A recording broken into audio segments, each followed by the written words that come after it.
why the hell am I the only person in the Republican Party who has the guts to say English should be our national language? I know. Why am I the only person who can actually offer a legal argument for why we should be able to end birthright citizenship without a constitutional amendment? And so the irony to me is I can answer that. Yeah. It's because of the color of your skin. And I don't mean that I'm saying you are inoculated. You know, for someone who looks like she's straight from the hip. I disagree with that. I'm going to be back at you, Steve. I'm going to hit you hard for that. That is because the rest of you are freaking lazy. The flying V himself, Vivek Ramaswamy. Vivek!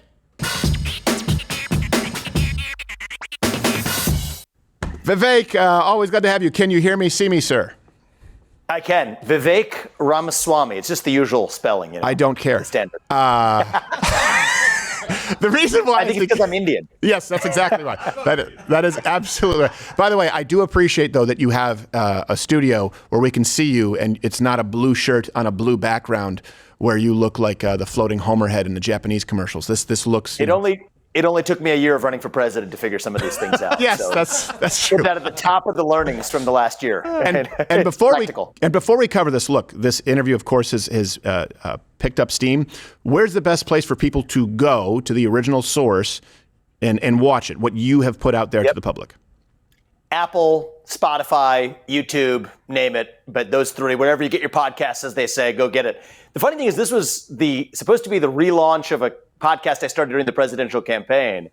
And the whole point for me is, and this is a point in the campaign, and this was part of, I took a little bit of a break, now I just relaunched this podcast, is to start to have the kinds of debates, even within the right, that we don't actually have, intellectual debates. And so I thought a fun one to start with is, there's the N word, and you're not supposed to say it. Nationalism is what I'm referring to. Oh, and I think you caught me. I thought he's not going to say the N word. Indians don't have a hood pass. Nationalism. No, an Indian can absolutely say nationalism. Yes. Non-white nationalist is what some have called me.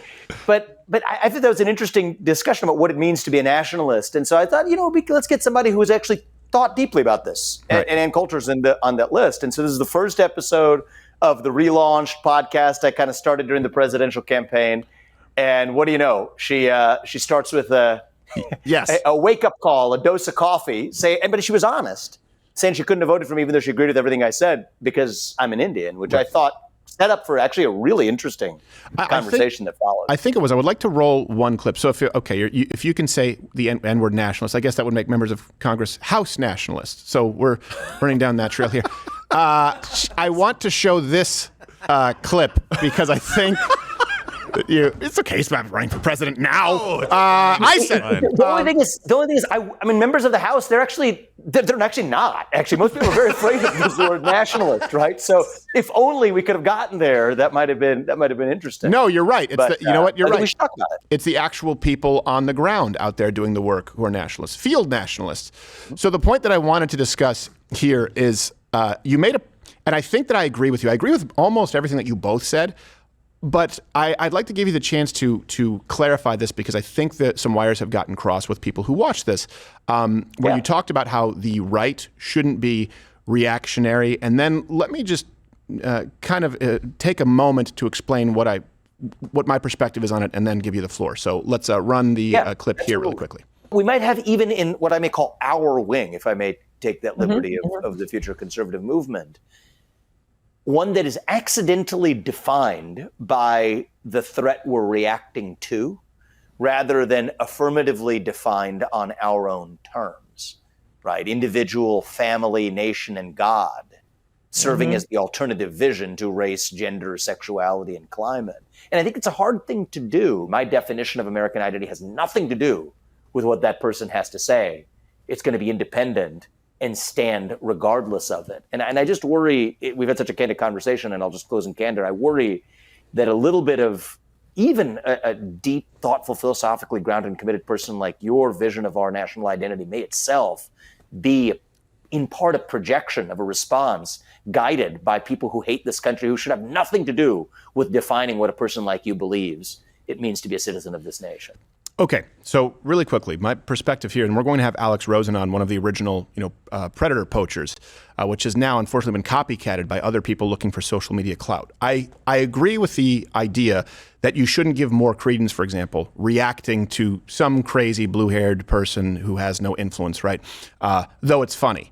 I think, though, this idea of not being reactionary, I don't see conservatism or pushing back as reactionary. I see it as a reaffirming of the Constitution, right, and the Bill of Rights. And I would agree with you if we didn't have to deal with the fact that these people who are radical leftists, the entire DNC, are in positions of power in all of our established institutions. And so sometimes I will see people say, well, why are you being reactionary? Well, no, hold on a second. I'm bringing people back to the Constitution, the Bill of Rights, to which you were reactionary in the 1960s. It was always that. You changed it. And now you have states with abortion up until 9 months and after birth. So I sometimes have an issue with, or I should say that I'm reticent to go with the premise, because then people box you in where one side is only talking about ideas and the other side is shooting arrows at them.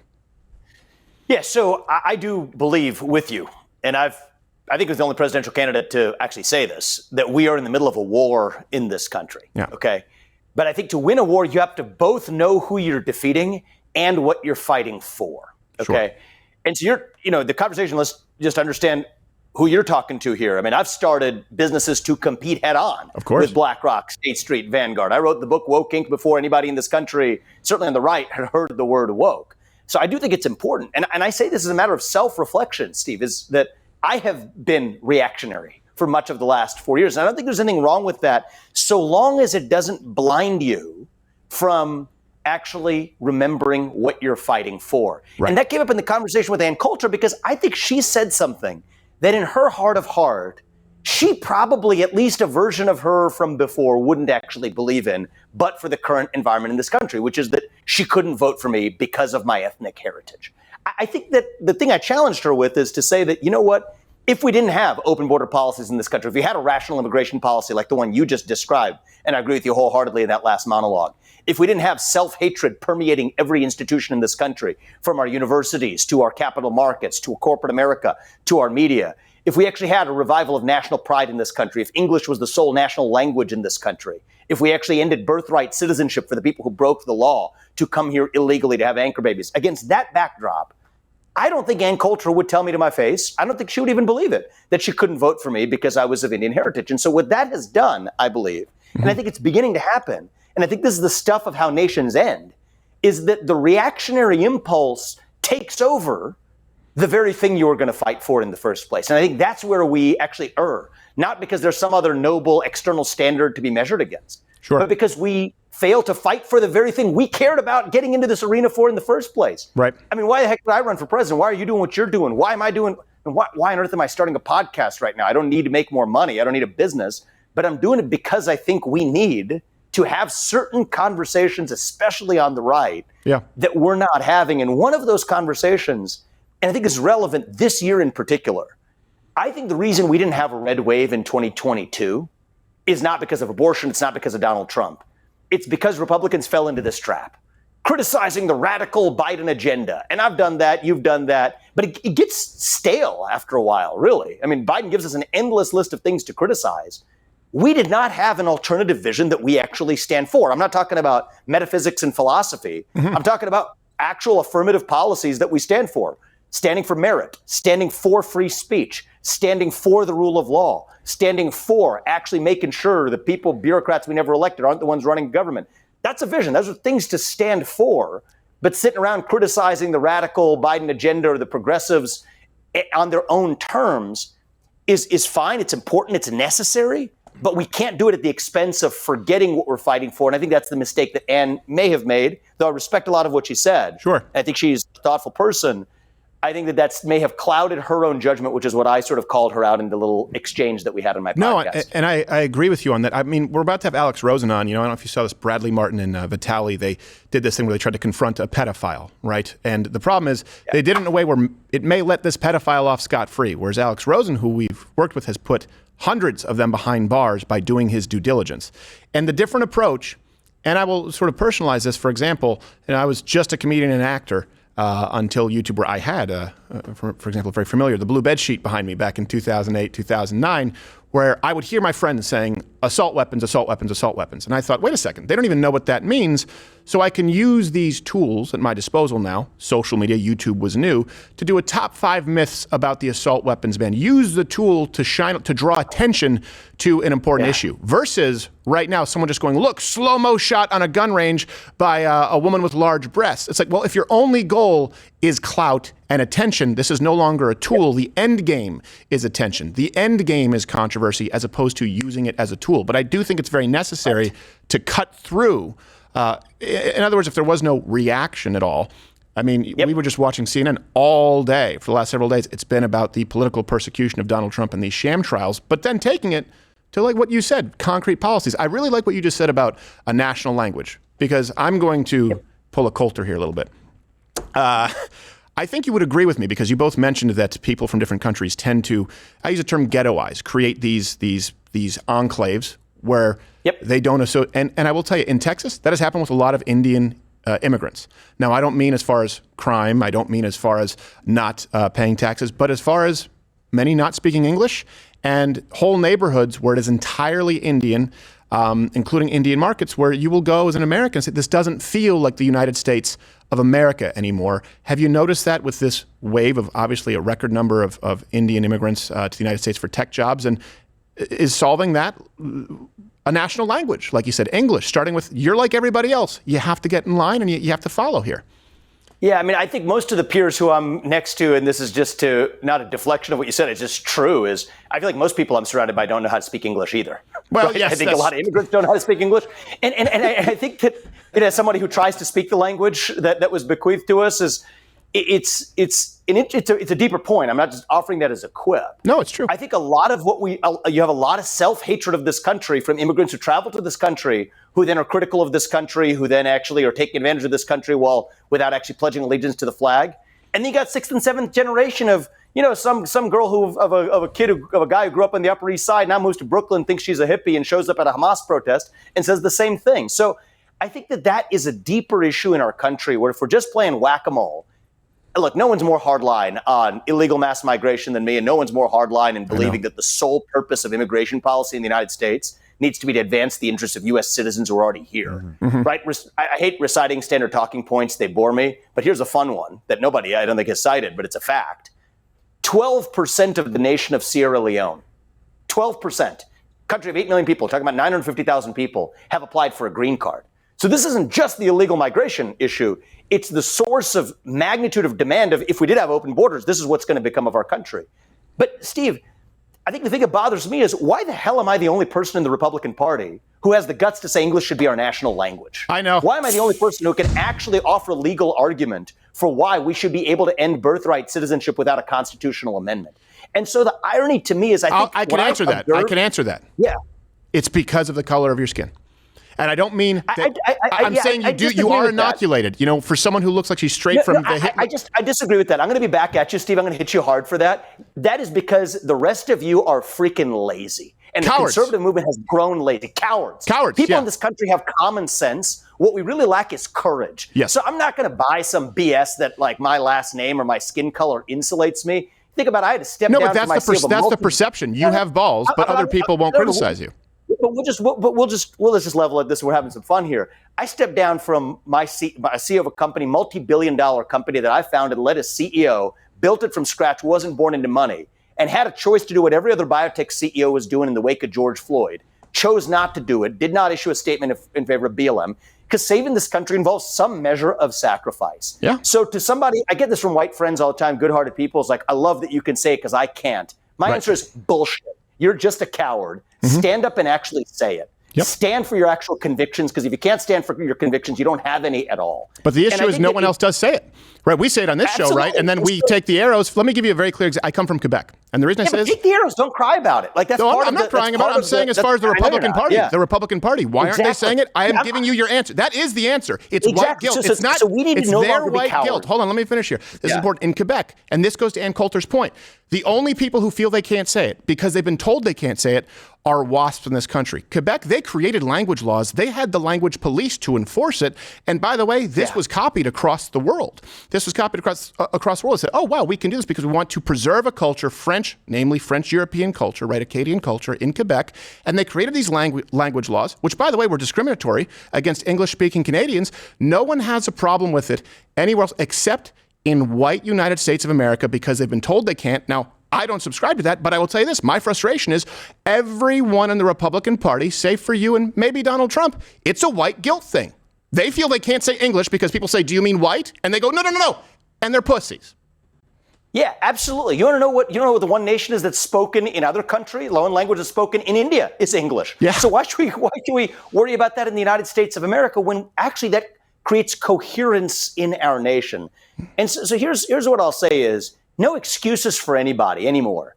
If you have your own convictions, speak your mind in the open, actually start standing for it. Don't assume it's somebody else's responsibility, and don't make excuses for yourself for not doing it either. Now, I'm going to make 2 points here relating to ethnic pride and nationalism.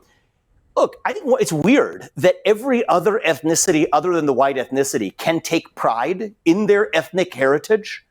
But if white people or people of a WASP variety or whatever take just pride, not denigration of anybody else, but pride in their own ethnic heritage, that's deemed racist. I think that's weird.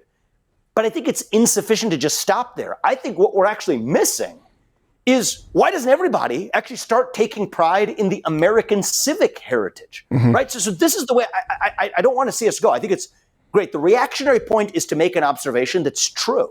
It's super bizarre and weird and hypocritical and illogical and inconsistent for every ethnicity except for one subset of ethnicities based on the shade of your tan, which if it's light, a shade of your tan, you can't actually take pride in your own ethnic heritage.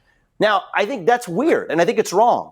But then if we go the direction of just letting that reaction guide us and say, yeah, I want white pride, and somebody else says, I want black pride, actually we're missing the whole point, which is we should have a shared conviction in American pride, which is what we've lost. And so that's, I think, what I see in the conservative movement right now, Stephen, is I think the left, say what you will about them, they will offer a coherent vision, right? There's oppressors and oppressed. They're good at offering a state of emergency, whether it's the end of COVID-19 or climate change. If you don't get it right by then, we're done. And we have fallen into the trap of just stopping. We need some of this to light the spark. It's a means to an end, as you said. But we fall into the trap of just making this as an end in ourselves to play whack-a-mole against the other side versus remembering what we're fighting for. And it's what's represented by that flag behind you and the flag behind me. Yes. And I think that conservative movement has grown lazy. And unless we learn from that, I worry we're going to have the red wave that never came in 2024, just like we did in 2022. And that's not up to the left. That's up to us. And I think that's something we haven't yet done. Yeah, I completely agree with when you talk about the reactionary right, to be clear, people who actually say we should only have white migrants. So to give you an example, I would take 20 Cuban migrants here who are actually fleeing, right, a persecutive government versus one Swedish socialist. But here, let me give you the issue here that I think a lot of people on the right are missing. I'll just start spouting off some titles here. The American History of White Supremacy, Patriarchy and the Establishment of Western Civilization. I've just named you Ivy League courses where you say pride in the American ideals, and every single major school and media outlet these kids are being bombarded with. That flag means white supremacy, guys. The Constitution, bunch of white guys. And so that's why people feel the need to say, hold on, it's not because it's white, but also they weren't bad because they were white. And they spend too much time on it. But the left says American ideals bad because of white. That's what they say. And it's unfortunate. The left's narrative is garbage here on this. But I think that here, I'll just give you an example in closing. And this is why I'm bothering to relaunch this podcast. And I don't take up a project if I'm not serious about it, is that it's like an analogy, but it's a related point where I'll hear about so many people on our side, right, preaching about the importance of teaching our kids history. And then when I talk to them, they actually don't know very much about our history, right? And we can talk about how they'll defend it like hell against the fact that Thomas Jefferson was a slaveholder. And he's my favorite president. And I love Thomas Jefferson. TJ is the man. But they don't even know that John Adams was an abolitionist, or that John Quincy Adams, his son, actually was the only U.S. president to go back to the U.S. Congress after serving as U.S. president for the cause of fighting for abolition, violated the gag rule by saying the word slavery, uses his own trial to actually make the case against the gag rule, gets it abolished, or that Abraham Lincoln was the person who actually carried him out of the Congress floor when he died, getting a stroke in the middle of a speech on the Congress floor. These are great stories of American history. And I just use that as an example where most conservatives I talk about, well, we believe in our founding and we're not teaching our history anymore. have no clue about that story of American history. And so for me, I think our side has grown lazy. And I think that you're right. It's just, I'm not just going to call that out. It's part of what I'm trying to do on this podcast is get into the content beyond this. If you want standard conservative talking points, there's a lot of place to go. And like, I just get sick of saying what other people are saying. But if you want to cover ground that other people haven't covered, that's why I launched this thing. The first one with Ann Coulter we put out yesterday in Apple, Spotify, whatever it is. I'd encourage people to listen. I'm not in this as a business. It's not my principal objective. If I want to make money, there's other ways to do it. But I do think we need to elevate the quality of conversation in this country, and particularly on the right. No, I think so anyway, I love coming on with you because we get to do that. It's one of these rare spaces, and you keep doing what you're doing, and I'll come back soon. Absolutely. And of course, John Hancock was not an adult film star. Most Americans need to learn that. We appreciate Vivek. Thank you, brother. I appreciate that you have the testicular fortitude to say these things and the ability to articulate it well. I think you've moved a lot of people towards your position. We appreciate it, brother. Be well. Thank you, man. Take care.